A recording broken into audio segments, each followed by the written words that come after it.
पश्चिम बंगाल में चुनाव प्रचार के दौरान संदेशखाली एक बार फिर सुलग उठा है।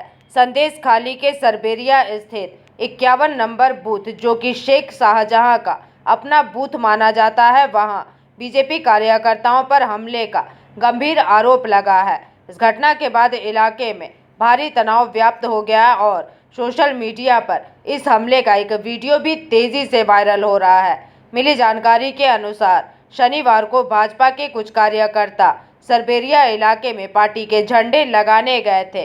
आरोप है कि उसी समय तृणमूल कांग्रेस के कुछ सक्रिय कार्यकर्ताओं ने उन्हें काम करने से रोका। विवाद इतना बढ़ा कि बीजेपी के झंडे फाड़कर फेंक दिए गए और कार्यकर्ताओं के साथ भी बेरहमी से मारपीट की गई। भाजपा का दावा है कि तृणमूल कांग्रेस जानबूझकर इलाके में आतंक का माहौल बना रही है ताकि चुनाव से पहले मतदाताओं को डराया जा सके, जबकि तृणमूल कांग्रेस ने इन सभी आरोपों को सिरे से खारिज कर दिया है। वहीं घटना के बाद इलाके में तनाव को देखते हुए पुलिस बल की तैनाती कर दी गई है। वायरल वीडियो के आधार पर पुलिस मामले की जांच कर रही है, लेकिन चुनाव से ठीक पहले शेख शाहजहां के इलाके में हुई इस भिड़ंत ने प्रशासन की चिंता को और भी बढ़ा दिया है। नमस्कार, আমি সন্দেশখালী 3 নম্বর মন্ডল প্রেসিডেন্ট রবীন দাস। দেখুন, সরবেরিয়া আগারাটি অঞ্চল 51 নম্বর বুথ,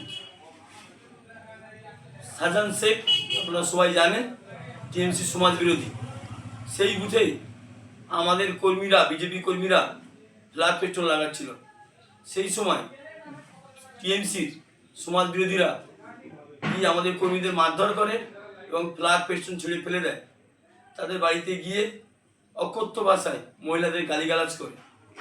আমরা পুলিশকে অভিযোগ করি, পুলিশ কোনো ব্যবস্থা নেয়নি। আমি অবিলম্বে নির্বাচন কমিশনারকে আবেদন করব উপযুক্ত ব্যবস্থা নেওয়ার জন্য, যাতে সাধারণ মানুষ আতঙ্কিত না হয় এবং নির্ভয়ে থাকতে পারে।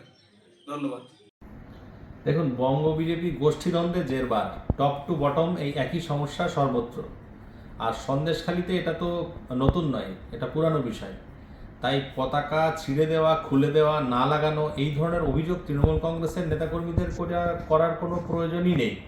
এটা তাদের নিজেদের দলের যারা নিজেদের মধ্যে বিরোধী আছে তারাই এই কারণের জন্য যথেষ্ট। আর তাছাড়া বসিরহাট সাংগঠনিক জেলা তৃণমূল কংগ্রেস যথেষ্ট শক্তিশালী। বিশেষ করে সন্দেশখালিতে দলের সংগঠন যে জায়গাতে আছে, তৃণমূলের কোনো স্তরের নেতাকর্মীর এরকম মনে হয় না যে বিরোধী রাজনৈতিক দলের কোনো পতাকা লাগাতে দেব না, তাদেরকে কোনো প্রচার প্রচারণা করতে দেব না, তাহলেই আমাদের সুবিধা হবে। মানুষ তৃণমূলের সাথে আছে। এবারের বিধানসভায় আমাদের দলের প্রার্থী যিনি দাঁড়িয়েছেন বিপুল ভোটে জয়যুক্ত হবেন, সেটা শুধু সময়ের অপেক্ষা। Bureau report, PVTV news.